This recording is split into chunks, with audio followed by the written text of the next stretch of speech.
भाजपमध्ये आज दुसऱ्या पक्षातील अनेक पदाधिकाऱ्यांचा प्रवेश झालेला आहे. औरंगाबाद जिल्ह्यातील कन्नड तालुक्यातले उद्योजक मनोज पवार हे देखील आपल्या समर्थकांसह भाजपमध्ये सामील झाले आहेत. आपल्यासोबत मनोज पवार आहेत, त्यांच्याकडून जाणून घेऊया.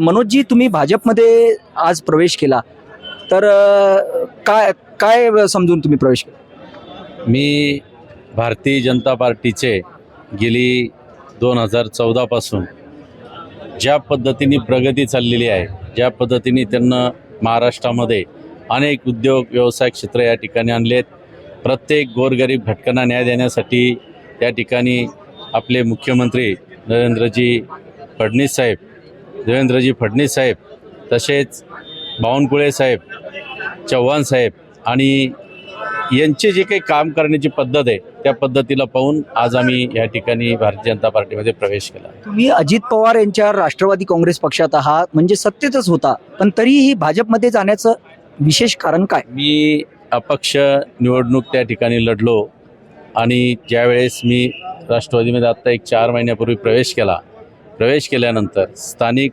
पदाधिकारी, अजितदादा एक चांगली व्यक्ती आहेत, परंतु स्थानिक पदाधिकारी कोणत्याही कार्यक्रमाला किंवा त्यांच्या मिटिंगला बोलवत नसल्यामुळे मी माझ्या ज्या असंख्य कार्यकर्त्यासह त्या ठिकाणी गेलो.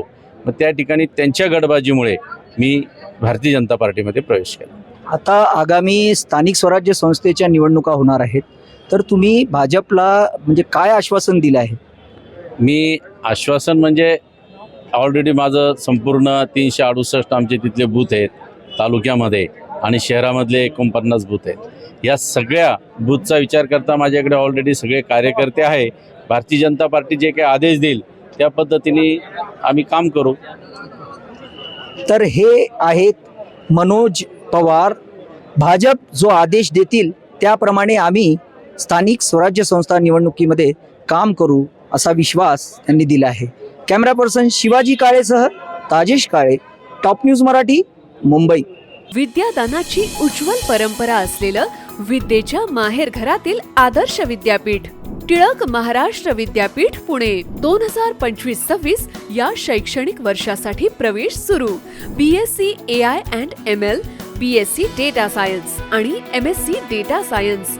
अत्याधुनिक सुविधा असलेले ISO 21001 मान्यता प्राप्त टिळक महाराष्ट्र विद्यापीठ पुणे.